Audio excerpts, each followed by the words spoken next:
ધર્મે કદી માનવતાની આંખે માણસને જોયો છે?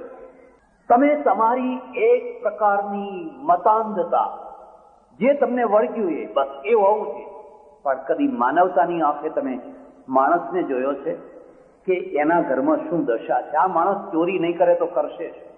આ ધાર નહીં પાડે તો કરશે શું? આ રાત્રે જઈને કોઈના ખેતરમાંથી ચોરી નહીં લાવે તો કરશે શું? એના ભૂખ્યા છોકરા, એની ભૂખી પત્ની, એ બધાનું કરશે શું? મેં કહ્યું, 40 કિલો જે અનાજ આપ્યું ને એ મારા તરફથી પારેવડાને આપ્યું, આ 20 કિલો તને મળે એ લઈ જા, એ લઈ જા. એક બીજો માણસ આવ્યો, એની પણ એવી ને એવી કંઈક ફરિયાદ. એની એક વીંટી એ એને 40 રૂપિયામાં ગીરો મૂકેલી. મને કે 40 રૂપિયામાં ગીરો મૂકી છે, સારું વરસ આવેલું, તે વીંટી બનાવડાવેલી સોનાની. મેં કહ્યું, લે આ 40 રૂપિયા, તું એ વીંટી લઈ આવ, મારે ત્યાં ભલે પડી હોય, હું એનું વ્યાજ નહીં લઉં, તું જ્યારે તને 40 રૂપિયા આવે ત્યારે આપીને લઈ જશે, અને ત્યાં તું છોડાવી નહીં શકે, એ બધું તારું જવાનું છે. અને એને મને જવાબ આપ્યો, મહારાજ તમે તો કાલ જતા રહો, ને એ તો અમારું અડધી રાતે કામ કરે, તમે તો કાલે જતા રહેશો, અને આ શેઠ તો અમારું અડધી રાતે કામ કરે. રવિશંકર મહારાજે કહેલું કે આ બનાસકાંઠાને જો ઊંચે લાવવું હોય તો ઉપદેશની જરૂર નથી, એમને ભણાવો. એ ભણશે એટલે આપોઆપ પ્રશ્નોને સમજશે, ત્યાં સુધી પ્રશ્નોને સમજશે. પટેલોની આ જ દશા. કાઠિયાવાડના પટેલો સારી ઘોડી ના રાખી શકે, સારી રજાઈ ના રાખી શકે, સારો ખાટલો ના રાખી શકે, સારું જમવાનું ઘરમાં ના કરી શકે, અને ગમે તેવા કામમાં રોકાયેલો હોય મનની ગાળ ચોપડાવીને વેઠ કરાવે. વેઠ કરવી જ પડે. વેઠ એ આખી જ્ઞાતિને વલ્લભભાઈએ ઉજ્જવળ બનાવી, વલ્લભભાઈએ ધન્ય ધન્ય બનાવી. એક કુળ દીપકનો અર્થ શું થાય છે? આખા કુળની અંદર એક એવો વ્યક્તિ પાકે જે આખી જ્ઞાતિને ગૌરવનું સ્થાન અપાવે, અહીં બેઠેલીને ઊંચે ચડાવી. એટલું જ નહીં, એમણે એ સાબિત કરી બતાવ્યું કે હજારો વર્ષથી મુત્સદ્દીગીરી કરનારા જે મુત્સદ્દીગીરી ના બતાવી શક્યા, જે મક્કમતા ના બતાવી શક્યા, એક કોરા કાગળ ઉપરથી આવેલો એક પટેલનો દીકરો એટલી જ મક્કમતાથી, એટલી જ ખુમારીથી, એટલી મુત્સદ્દીગીરી બતાવી શકે કે આખા દેશનો એ બિસ્માર્ક થઈ શકે, આખા દેશનો એ એકતાનો તંતુ થઈ શકે. એમણે મેનનને પોતાના સેક્રેટરી બનાવ્યા, અને મેનન કેરાલાના. એમણે એમના વિચાર કર્યો કે હું ગુજરાતના કોઈ માણસને સેક્રેટરી બનાવું, ને ગુજરાતમાં પટેલને બનાવું, ને પટેલમાં મારા 5 ગામનાને બનાવું, ને 5 ગામનામાં રાણીના તાળાને બનાવું. અને જો એ બનાવ્યા હોત તો વલ્લભભાઈ સફળ થઈ શક્યા હોત. એમણે જોયું કે આ મેનન છે ને ICS ઓફિસર, બહુ બહોશ માણસ છે, તમે વીણી વીણીને યોગ્ય માણસોને સાથે રાખો. બસ રાજાનું કામ એટલું જ છે કે સારામાં સારા દિવાનને નિયુક્ત કરે, પછી ઘસઘસાટ ઊંઘે. બસ ઘસઘસાટ ઊંઘો. જરૂર એટલી છે કે તમે યોગ્ય દિવાનની નિમણૂક કરો, અને દિવાનનું કામ એટલું છે કે યોગ્ય ઓફિસરોની નિમણૂક કરે, પછી ઘસઘસાટ દિવાન ઊંઘે. બસ કાંઈ જોવાની જરૂર. પણ રાજાએ ખોટા દિવાનને રાખ્યો, અને દિવાને ખોટા ઓફિસરોને રાખ્યા, અને ખોટા ઓફિસરોએ ખોટા હાથ નીચેના ઓફિસરોને રાખ્યા. હવે બધા હોળીમાં બળ્યા. હવે કદી શાંતિ સ્થાપિત ન થઈ શકે, કારણ કે અયોગ્ય માણસો, એકે એક પોઈન્ટ ઉપર અયોગ્ય માણસો. હવે રાજાની ઊંઘ આરામ, દિવાનની ઊંઘ આરામ, 3 સાંધો ત્યાં 13 સૂતો. 30,000 અંગ્રેજોએ આ દેશ ઉપર કંટ્રોલ કેવી રીતે કર્યો? ઠેઠ કાબુલથી લઈને રંગૂન સુધી, અને લાસાથી લઈને લંકા સુધી, કોલંબો સુધી, આ 30,000 અંગ્રેજો ઓછામાં ઓછા માણસોથી, ઓછામાં ઓછી પોલીસથી, ત્યારે SRP નથી, CRP નથી, ખાલી પોલીસ જ હતી. ને પોલીસે નાના પોલીસ સ્ટેશન, પણ એ પોલીસે બધી ઘસઘસાટ ઊંઘતી હોય. બસ કોઈ ના પકડે બકરી નો કાન, એવું એક છે ને કવિતા છે ને, હરખ હવે તું કાળા કેર ગયા કરનાર, એ ઉપકાર ગણી ઈશ્વરનો, હરખ હવે તું હિન્દુસ્તાન. અંગ્રેજો ભલે ગયા, પણ અંગ્રેજો પાસેથી શીખવા જેવી 2 વસ્તુ હોય. એક તો એનું વહીવટી તંત્ર, અને બીજું એની મુત્સદ્દીગીરી, એની કાબેલિયત. એનું શાણપણ, અને આ બેમાંથી આપણે એકે ન શીખ્યા. વલ્લભભાઈની વાત ઉપર પછી આવો. રાજતંત્રનો બીજો જે આધાર છે એનું નામ છે અર્થતંત્ર.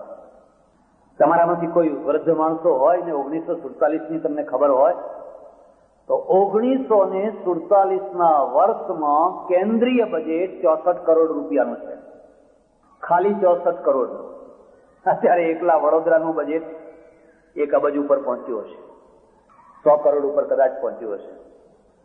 ત્યારે આખા દેશનું બજેટ માત્ર 64 કરોડ.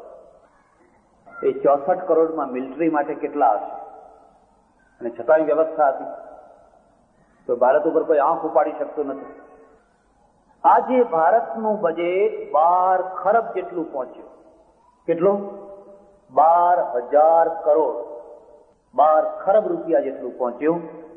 અને છતાંય સીમાડાએ અસુરક્ષિત છે ને અંદરના ભાગો અસુરક્ષિત છે નહીં. અરાજકતા જ અરાજકતા, અરાજકતા જ અરાજકતા, અરાજક.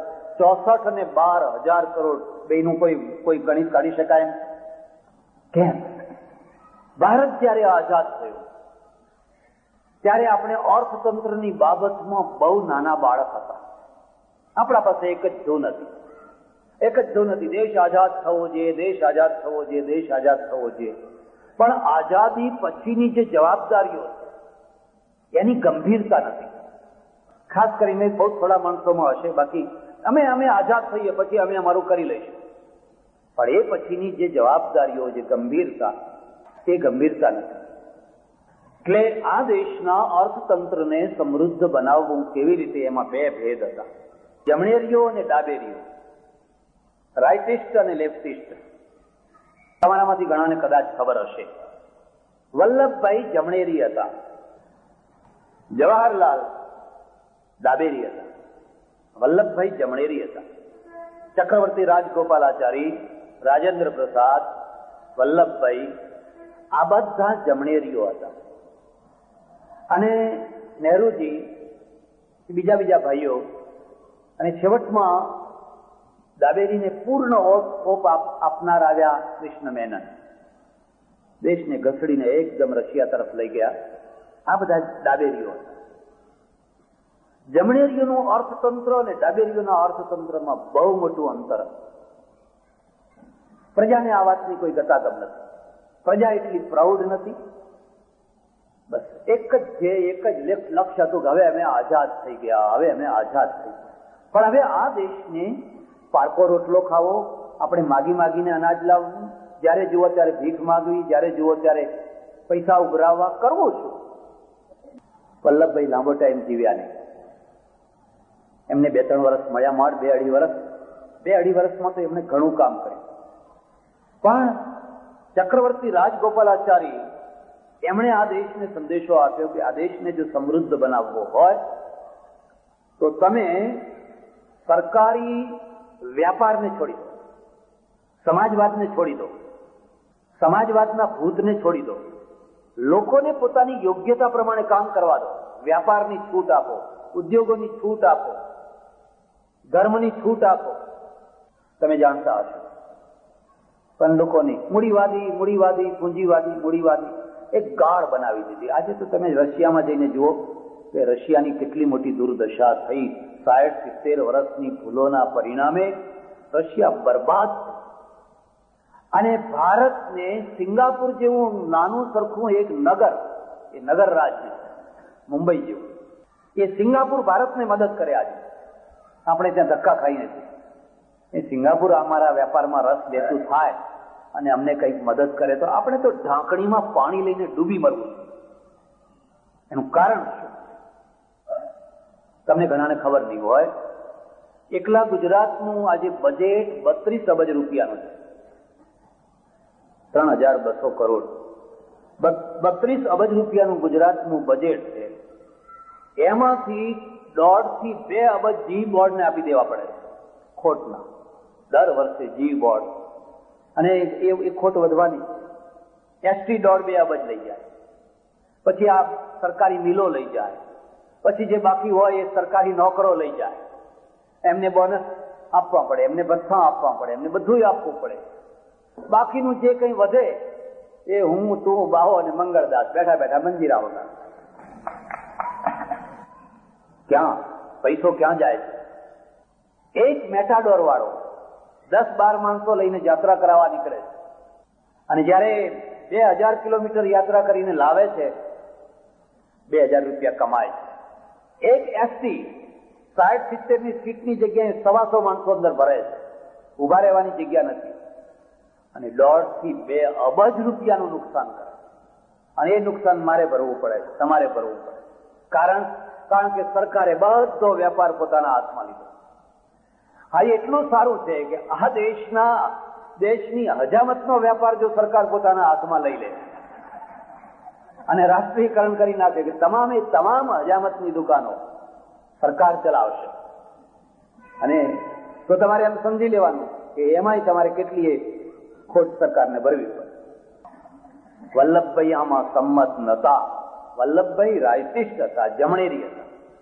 તમે જો સંદેશ વાંચતા હો, મેં સંદેશની અંદર લેખો લખેલા, અને મેં કહેલું કે આ 45-50 વર્ષની અંદર દુનિયાના જેટલા દેશો ગોરી પ્રજા પાસેથી સ્વતંત્ર થયા બધાએ અર્થતંત્રનું દેવાળું કાઢી નાખ્યું.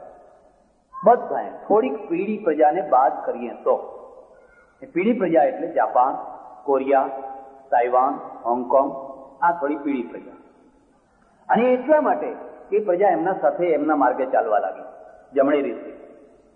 હું તો કોરિયા બધે જઈ આવ્યો, ત્યાંના નગરો જુઓ તો યુરોપને ભૂલી જવા એવા નગરો છે.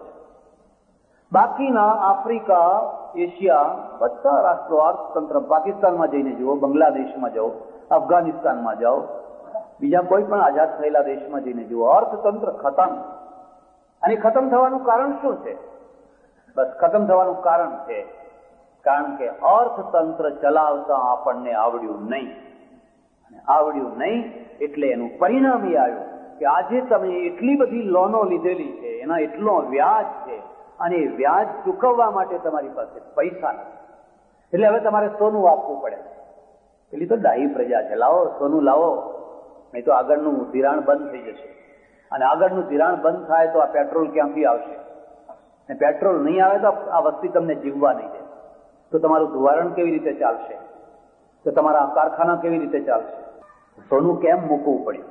અને આ સોનું મૂક્યું એટલે પહેલી હવે વાત પતી ગઈ એમ ના સમજી લેશું. આ સોનું કોને મુકાવડાયું?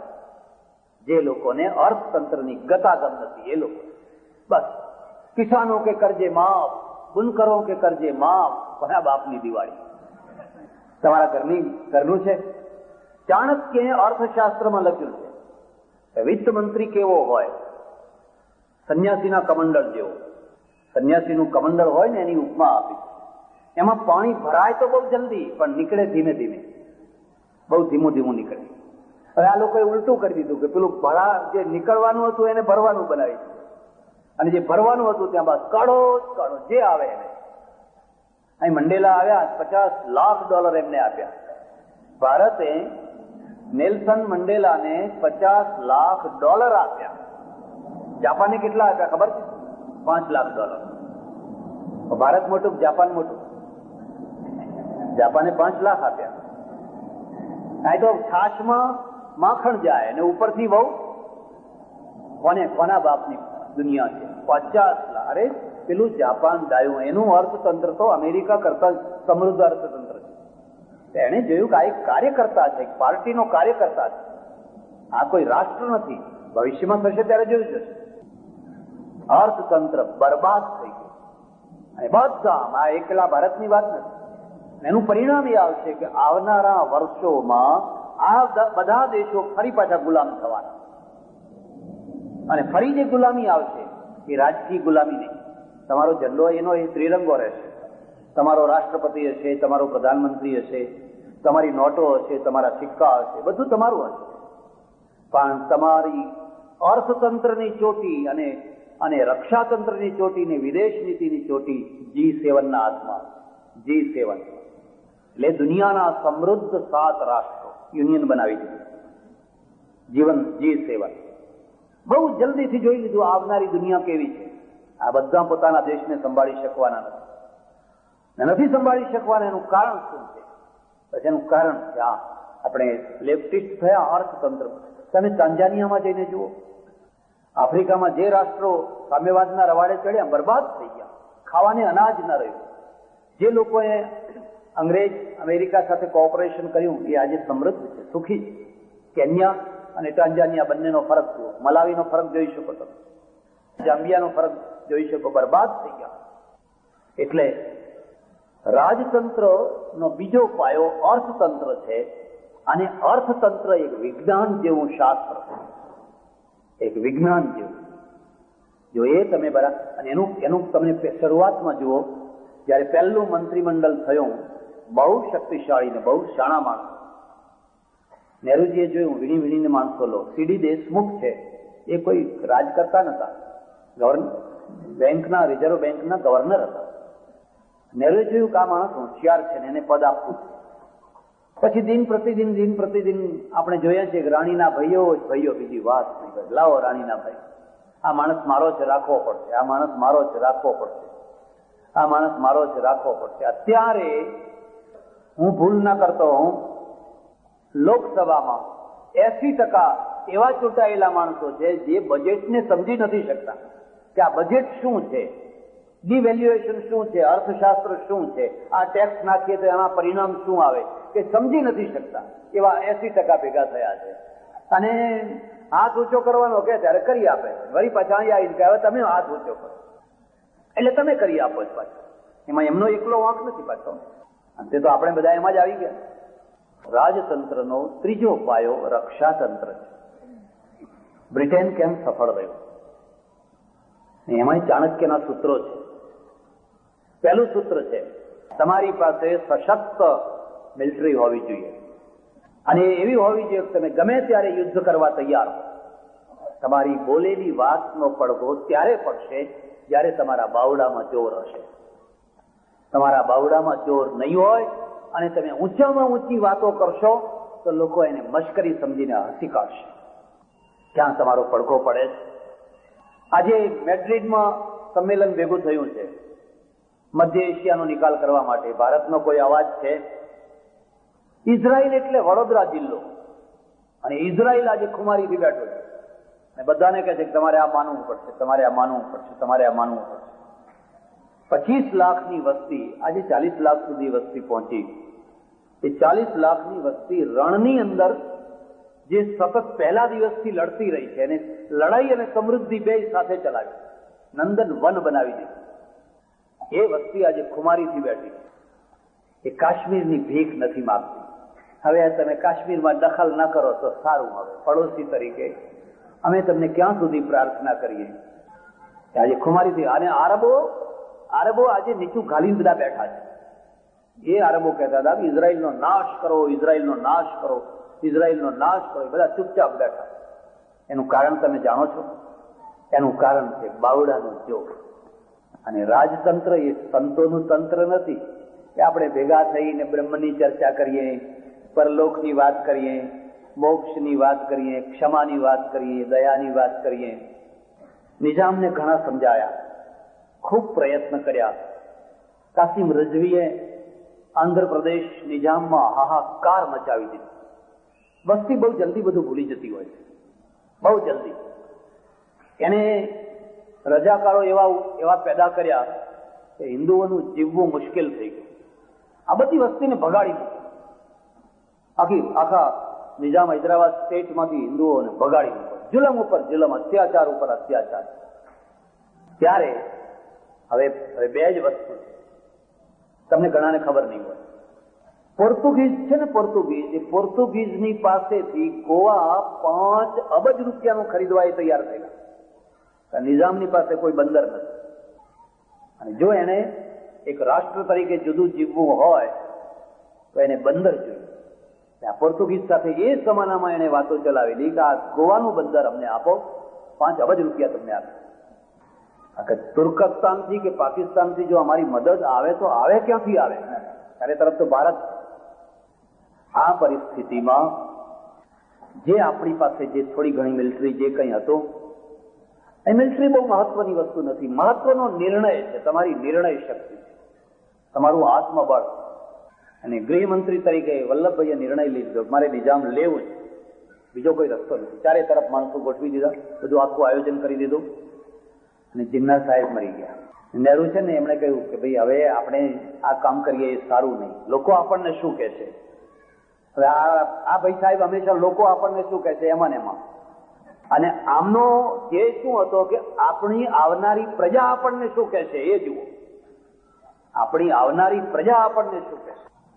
નહેરુજીએ સમજાવવાનો પ્રયત્ન કર્યો, આપણે 15-20 દિવસ મહિનો રોકાઈ જાઓ, આ બધો ખળખળો થઈ જાય પછી કંઈક કરીએ. હે વલ્લભભાઈએ એમની ચરોતરી ભાષામાં કહેલું કે હું એને થોડો કહેવા ગયો તું મરી જશે, હું મારું કામ નહીં રોકું. વલ્લભભાઈની આગળ નહેરુજીનું એટલું ના ચાલતું. આજે તો ગૃહમંત્રી હોય તો ગમે તો રોકી શકે, કાઢી મૂકે બીજા દિવસે. એ માણસ તો મક્કમ હતો અને એક્શન લીધું. તમને હજુ કદાચ એ પણ ખબર નહીં હોય, કાસમ રજવીને બગાડનાર કોણ હતું તમને ખબર છે? એક મારવાડી હતો. એક મારવાડીએ લાખો રૂપિયા લીધા અને એને સ્ત્રીનો ડ્રેસ, મારવાડી પેલી ચૂડીઓ પહેરાવી અને એને બગાડી. એને કહ્યું જો હું પકડી જઈશ તો મારું ચામડું ઉતરી નાખશે ને આ પ્રજા મને મારી નાખશે. એટલે પેલા એ કહ્યું અમે તો વ્યાપારી છીએ, અહીંથી આવે તોય વાહવા ને અહીંથી આવે તોય આવા, સોદો જ કરવા બેઠા છે. કેટલા કાકુ પેદા કર્યા, કેટલા માધવો પેદા કર્યા, એને બગાડી મૂક્યો.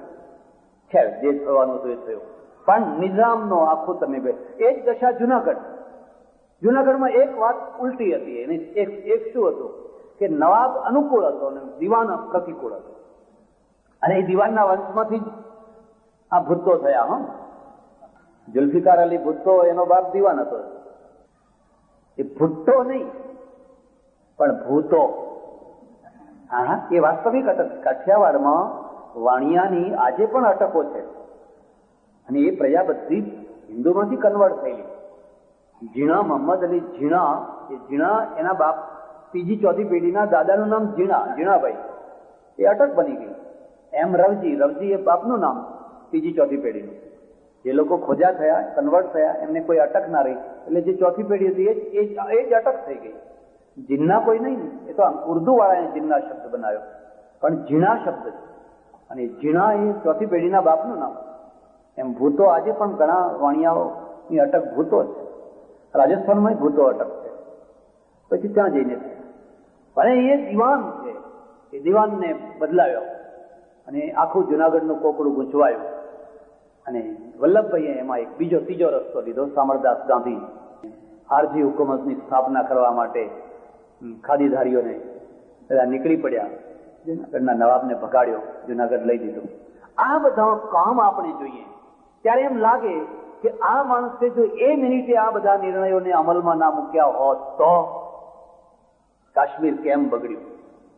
હું કાશ્મીર 3-4 વાર જઈ આવ્યો અને હું પહેલી વાર, બીજી વાર, 2 વાર કાશ્મીર ગયો. ત્યાં સુધી મેં જોયું કે આખા દેશમાં સૌથી વધારેમાં વધારે ધર્મ નિરપેક્ષતા કાશ્મીરમાં હતી. કોઈ હિન્દુ મુસલમાનનો ઝઘડો. આખી મુસ્લિમ વસ્તુઓમાં 2 બ્રાહ્મણોના ઘર હોય, 4 બ્રાહ્મણોના ઘર હોય, કોઈ ઝેર નહીં, વેર નહીં.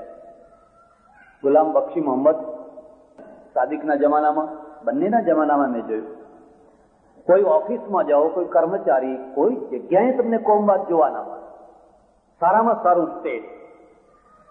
પણ આપણે આપણા લક્ષણો ત્યાં અજમાવ્યા અને જે પંજાબ ને કાશ્મીર આ બંનેને આપણે આપણી અયોગ્યતાથી સળગાવ્યું. હવે એવું સળગાવ્યું છે. હવે એની વાત જ કરવી મુશ્કેલ છે. કાશ્મીરમાં તમે હારી જવાના. કેમ હારી જવાના એનું કારણ છે. તમારા 10,000 રૂપિયા ખર્ચાય છે ત્યારે પાકિસ્તાનનો 1 રૂપિયો ખર્ચાય છે. આ 1,000 ને 10,000 ની લડાઈ. અને પાકિસ્તાન જો ડાયું હોય ને તો કદી લડાઈ ના કરે, લશ્કર ના મોકલે. કદી જો ગાંડું હોય તો જ લશ્કર મોકલે. કારણ કે અત્યારની લડાઈમાં એને માત્ર એક જ કામ કરવાનું છે.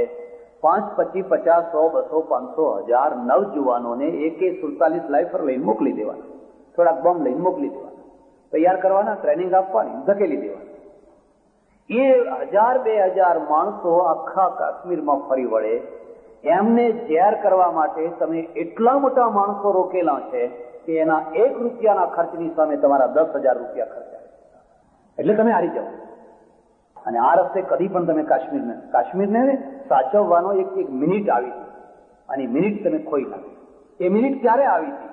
જ્યારે અફઘાનિસ્તાનમાં રશિયાનું અડધું લશ્કર પડ્યું હતું, અને જ્યારે પાકિસ્તાનનું અડધું લશ્કર અફઘાનિસ્તાનની બોર્ડર ઉપર મૂકવું પડ્યું હતું. એટલે અફઘાનિસ્તાનની બોર્ડર ઉપર એક ભીંસ હતી. એ સમયે તમારા પાસે મિનિટ આવી, ચાસણીનો તાર આવ્યો. એ સમયે જો તમે મક્કમ થઈ અને પોલિટિશિયન રૂપ બરાબર ઠીક કરીને જો યા હોમ કર્યું હોત તો તમે કર્યું હોત, તો તમે ઇતિહાસ સર્જી દીધો હોત.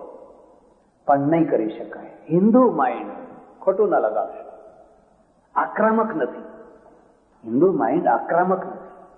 તમારે ત્યાં જેટલી લડાઈઓ થઈ રાજાઓની, બધી એના કિલ્લા આગળ. કોઈ રાજા બહાર જઈને લડવા ના ગયો. બતાવો, ખૈબર બોલન પાર કરીને પેલી તરફ કોણ લડવા ગયું?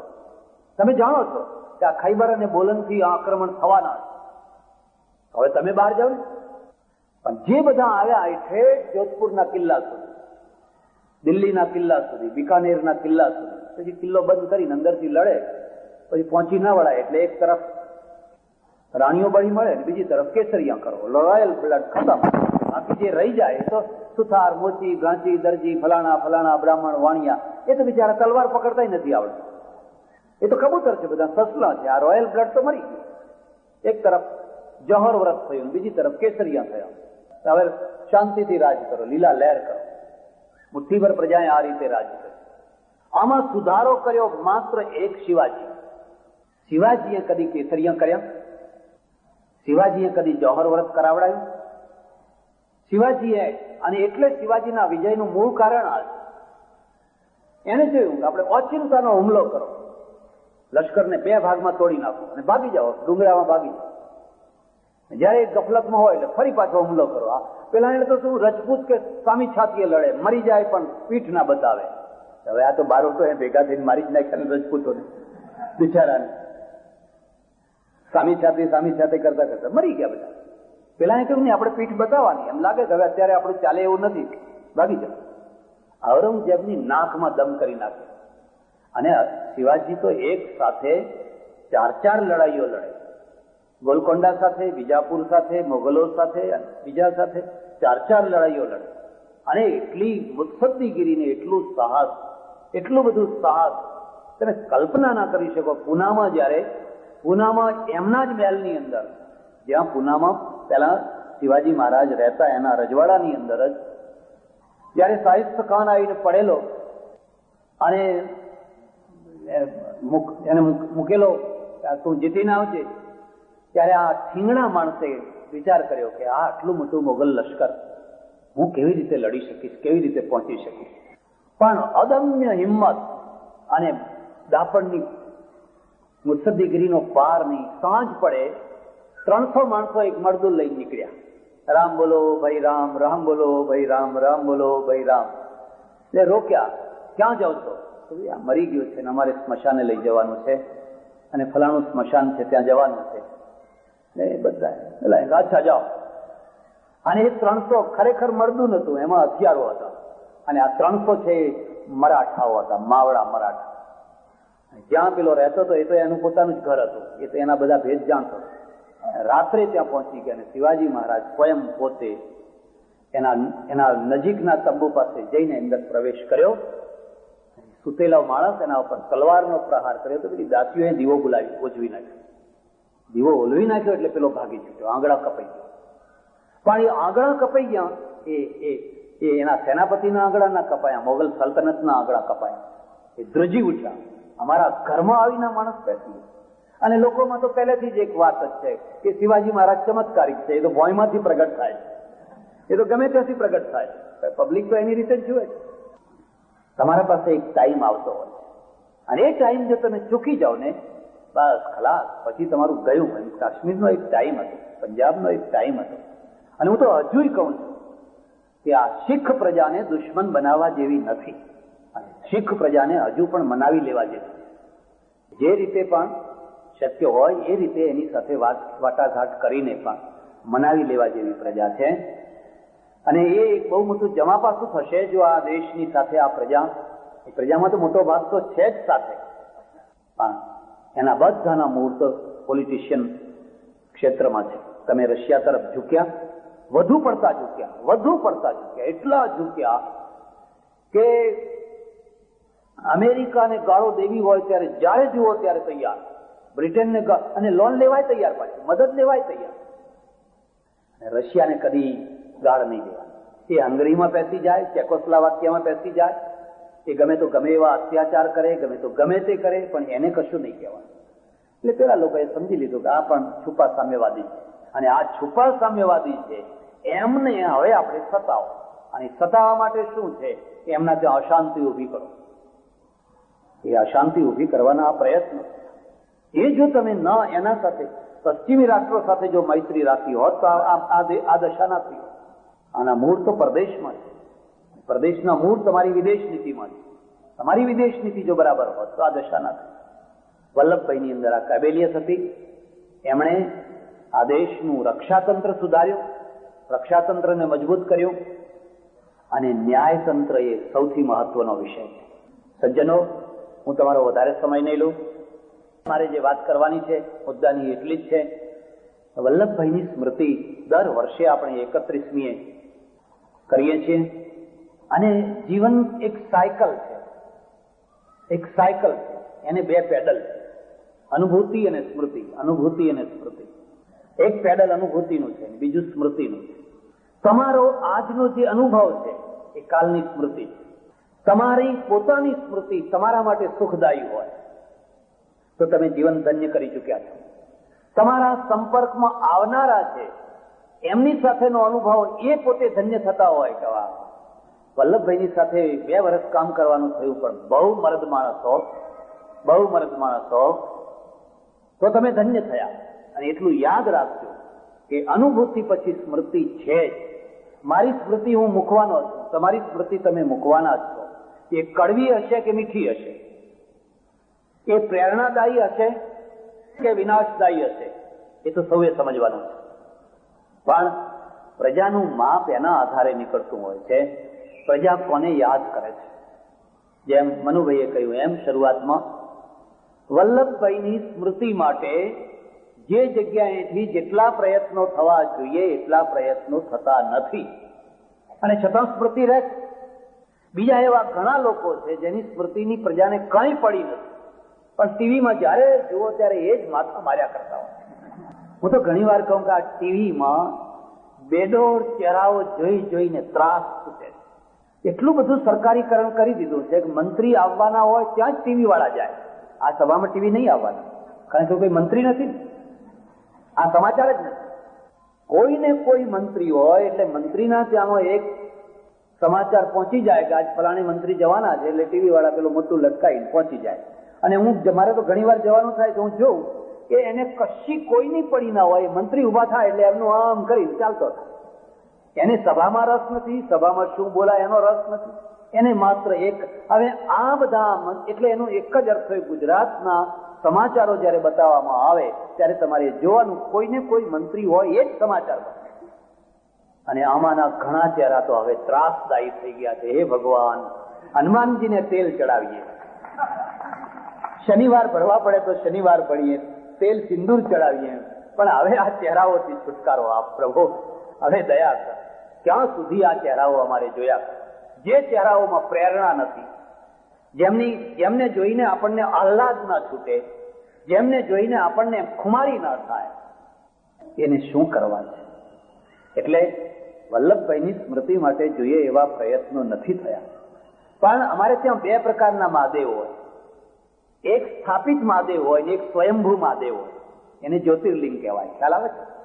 એ સ્વયંભૂ હોય. વલ્લભભાઈ સ્વયંભૂ જ્યોતિર્લિંગ છે.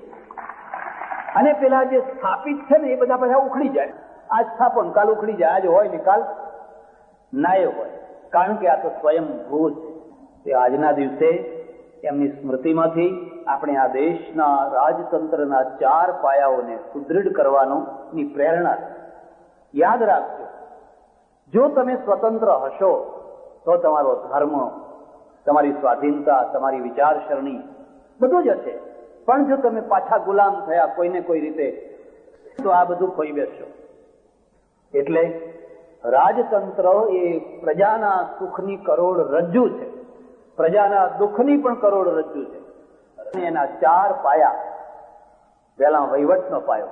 અહીંયા કોઈ વહીવટી ઓફિસરો બેઠા હોય, હું એમને હાથ જોડીને પ્રાર્થના કરું છું, ભલા છો. તમે કોઈ કોમના છો એ ભૂલી જાઓ, તમે કોઈ ખાસ વર્ગના છો એ ભૂલી જાઓ. તમે માત્ર વહીવટ કરવા બેઠેલા છો. તમે ન્યાયાધીશ છો તો માત્ર ન્યાય આપવા બેઠેલા છો. તમે જ્યાં છો ત્યાં જો આ વાત નહીં કરવામાં આવે તો તમારા હાથે, મારા હાથે આ દેશ બરબાદ થઈ જાય. વલ્લભભાઈ પાસેથી આ આપણે સૌએ શીખવાનું છે. આ 4 પાયાઓ મજબૂત થાય, વહીવટી તંત્ર સુધરે. એટલું સુધરે કે આપણને એમ કહેવાનું મન ના થાય કે આ કામ કરાવવું છે તો આટલા પૈસા લઈ જજો ને, આ કામ કરાવવું છે તો આટલા પૈસા લઈ જજો ને, એવું ના કહેવાનું મન થાય. આપણું રક્ષાતંત્ર સુધરે, આપણું ન્યાયતંત્ર સુધરે, આપણું અર્થતંત્ર સુધરે. મને એમ લાગે છે પૂજ્ય સ્વામીજીની ધર્મ અને સમાજમાં ક્રાંતિ જગાડનારી જુદા જુદા વિષયો ઉપર 200 ઉપરની કેસેટો છે, જેવી કે ઉપનિષદો ઉપર 22, તુલસી રામાયણ ઉપર 14, શ્રી કૃષ્ણ ચરિત્ર ઉપર 11, ગીતા ઉપર 30, સંત ચરિત્ર ઉપર 19 તથા જુદા જુદા વિષયો ઉપર 100 કરતાં વધારે કેસેટો છે. આપ સૌ વધુમાં વધુ આ કેસેટો સાંભળો તથા સંભળાવો, જેથી ધર્મ, સમાજ તથા રાષ્ટ્રની ઉન્નતિ માટે ક્રાંતિકારી વૈચારિક ભૂમિકા તૈયાર થાય. કૃષ્ણ અને યુધિષ્ઠિર જયારે યુદ્ધના મેદાનમાં નીકળ્યા, યુધિષ્ઠિરથી આ જોયું ના ગયું. અરે કૃષ્ણ, તમે આ શું કરાવ્યું?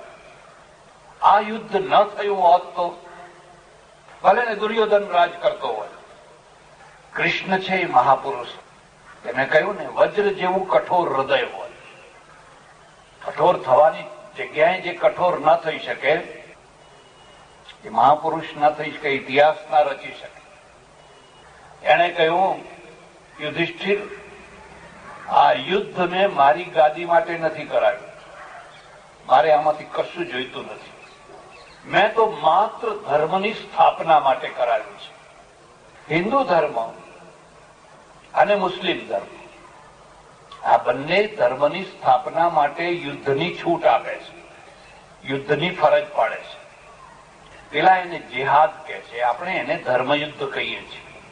ધર્મયુદ્ધ કરવાના સમયે જો તમે ધર્મયુદ્ધ ન કરો અને પછી ગમે એટલા પાઠ, પૂજા, હોમ, હવન, યજ્ઞ બધું કરવા બેસી જાઓ, અધર્મ જ વધી જવાનું. ભારતને આજે એ જ પ્રશ્ન નડે છે. 71ના યુદ્ધ પછી તમે યુદ્ધ ન કર્યું અને ન કરવાના પરિણામ આજે તમે ભોગવી રહ્યા છો. જ્યારે તમારે યુદ્ધ કરવાની અનુકૂળતા હતી ત્યારે તમે યુદ્ધ ન કર્યું અને હવે જરાય અનુકૂળતા નથી, આજે યુદ્ધ કરી શકાય એવું નથી, ત્યારે તમને એટલા પ્રશ્નો સતાવે છે કે કાશ્મીરની વાત જવા દો, દિલ્હીનો લાલ કિલ્લો સુરક્ષિત નથી.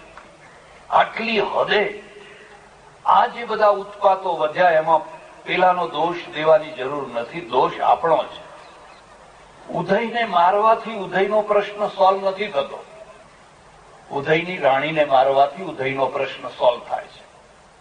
ઉદયની રાણી હોય એને તમે જીવતી રાખો અને 1-2 ઉદય હાથમાં આવે એને મસળી નાખો કે વાહ, એથી કઈ પ્રશ્ન નથી ઉકેલાવાનો. એની રાણી જે રોજની હજારો ઉદયો જન્મ આપે છે, ત્યાં સુધી તમારો હાથ પહોંચવો જોઈએ, પણ ઘણું ગુમાવી દીધું છે. મારે બધી અત્યારે એ ચર્ચા નથી કરવી, પણ તમે આ મુદ્દાને સમજી લીધો. ધર્મ યુદ્ધ છે એ પણ ધર્મનો એક મહત્વનો ભાગ છે, અંશ છે, અને સમય રહેતા કરવું જ જોઈએ. જેના મગજમાં આ બધી વાતો ના હોય એને કદી રાજગાદીની ખુરશી ઉપર ના બેસવા દેવો જોઈએ. એને કમંડળ આપીને કહેવું છે, જાઓ મુનિપણું ધારણ કરો, જંગલમાં જાઓ ને ભગવાનનું ભજન કરો.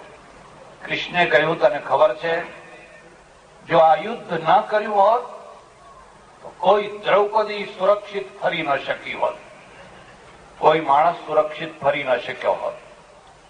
એમાં એક દ્રશ્ય જોયું, ગાંધારી વિલાપ કરે છે, અરે દુર્યોધન, દુશાસન, ફલાણા ફલાણા ફલાણા. 100 પુત્રોના મળદા પડ્યા છે ને ભયંકર વિલાપ કરે છે, કાળજું ફાડી નાખે એવો વિલાપ કરે છે. કૃષ્ણ વિચલિત નથી, યુધિષ્ઠિર વિચલિત છે. અરે આ મારી જનેતા જેવી અને આ દશા. કૃષ્ણ કહે છે ઉભો રે, જો જો તું જો, તને હજુ દુનિયાની પૂરી ખબર નથી. વિલાપ કરવા માંડે. એક બીજો નિયમ તમને બતાવું. કોઈને જલ્દી છાનો રાખવો હોય તો એને વારો નહીં, રોવા દો, એની મેળે છાનો રહી જશે. અને જો તમારે લાંબો ટાઈમ સુધી એને રોવડાવવો હોય તો છાનો રે છાનો રે છાનો રે કોઈ છાનો રહેશે. ઇઝરાયલ ગયેલો આ ત્યાં રખડીને, એટલે પછી એક બાંકડા ઉપર બેઠો, બધું સામે દેખાય, સામે જ રોડ, ફૂટપાથ. 2 સ્ત્રીઓ, ઇઝરાયેલી 2 સ્ત્રીઓ અને એક આવડું છોકરું, એ 3 નીકળ્યા. આમાં છોકરું આગળ જરા ઉતાવળે દોડતું ધડામ જઈને પડ્યું એટલે રડવા માંડ્યું. એટલે મને એકવાર ઈચ્છા થઈ કે હું ઉભો થઈને એને ઊભું કરી આપું, પણ પછી થયું ના આ કઈ ઊંઝા થોડું છે. આ દેશના કેવા રિવાજ હોય ને કેવા ના હોય બધો વિચાર કરવો પડે. એની માં હતી, આવી અને આવી ચૂપચાપ ઉભી રહી અને છોકરું પડ્યું રડે છે. એની માં હાથ નથી લંબાવતી. એટલે થોડી વાર થઈ એટલે ધૂળ ખંખેરીને ઉભું થયું, આંગળી પકડીને ચાલવા માંડ્યું. તો હું વિચાર કર્યો કે આ માને કોઈ દયા નહીં આવી હોય, આ માને કોઈ લાગણીઓ નહીં હોય, કેમ એ ઉભી રહી એને ઊભું કે હા મારો કીડીની માને મારી એમ કરીને પાછા જોડું કાઢે. આપણી માં હોય તો શું કરે ને, છાતીએ દાબી દે, આમ કરી દે, ભાઈને ક્યાં વાગ્યું ને ભાઈને આમ થયું, ભાઈને આમ થયું. એ ચાલતા થયા. અને પછી મને એમાંથી બોધપાઠ મળ્યો, પડેલાને જાતે ઉભો થવા દો, એને બહુ ઉભા થવા કરવાની ટેવ ના પાડો. જો આપણા છોકરાને બચપણથી જ જરાક થાય કે હો ભાઈને આમ થયું, ભાઈને આમ થયું. હવે આખી જિંદગી ભાઈ જો ગંજ બજારમાં જરાક ફટકો પડ્યો નહીં પછી રડવા બેઠા, અને પછી ભેગા થાય તો માડ છાના રહે. અરે જિંદગી છે એમાં ઠોકરો વાગવાની જ છે, ઠોકરો વિનાની જિંદગી હોય જ નહીં. અને જો ઠોકરો વાગવાની છે તો માણસ પડવાનો જ છે. જ્યાં સુધી એ જાતે ઉભો થઈ શકતો હોય ત્યાં સુધી એને જાતે ઉભા થવા દો. મદદ કરવી જ જોઈએ, પણ એવી મદદ ન કરવી જોઈએ કે જેમાંથી એની ઉભા થવાની શક્તિ જ ખતમ થઈ જાય. પછી એ ચારે તરફ જોયા કરે કે મને ઉભો કરો, મને ઉભો કરો, મને ઉભો કરો. તમે ખોટું કષ્ટર કર્યું. આમાંથી ઇઝરાયલની મહાન પ્રજા પેદા થઈ. ઇઝરાયલ હિંસાવાદી નથી, એમ ઇઝરાયલ અહિંસાવાદી પણ નથી. તમે શાંતિથી રહો તો અમારે કશું કરવું નથી, પણ તમે જો અમારી શાંતિને જોખમમાં નાખશો તો અમે નમાલા થઈને બેસી નથી રહેવાના. અમારું ગણિત 1 ને 3 નું છે. તમે 1 ને ફટકો મારો, અમે 3 ને ફટકો મારશું. તમે કશું નહીં કરો તો અમે કશું નહીં કરીએ. ભગવદ્ ગીતા આ માર્ગ ઉપર ચાલનારી છે. આપણા ત્યાં અહિંસાની પરાકાષ્ઠા આવી ગઈ. આ અર્જુનના વિચારો છે. પરાકાષ્ઠા આવી ગઈ. હું તમને એક જ દાખલો આપું. ગાંધીજી દક્ષિણ આફ્રિકામાં રહે અને એમને ઘણા પ્રશ્નો ઉભા થાય. ચિંતક હતા, વિચારક હતા. શ્રીમદ રાજચંદ્રને એમણે 27 પ્રશ્નો પૂછ્યા. આજે પણ એ ચોપડી છે, 27 પ્રશ્નો. એ નાની ઉંમર, યુવાન ઉંમરમાં.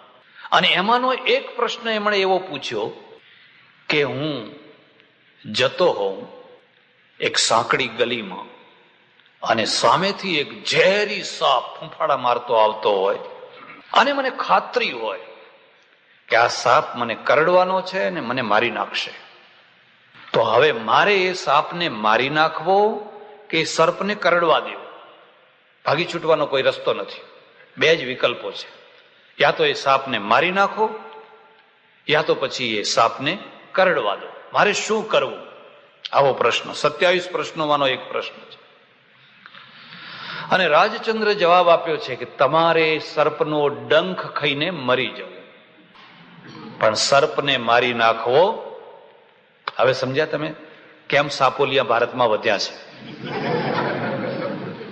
સાપોલિયા કેમ વધ્યા છે?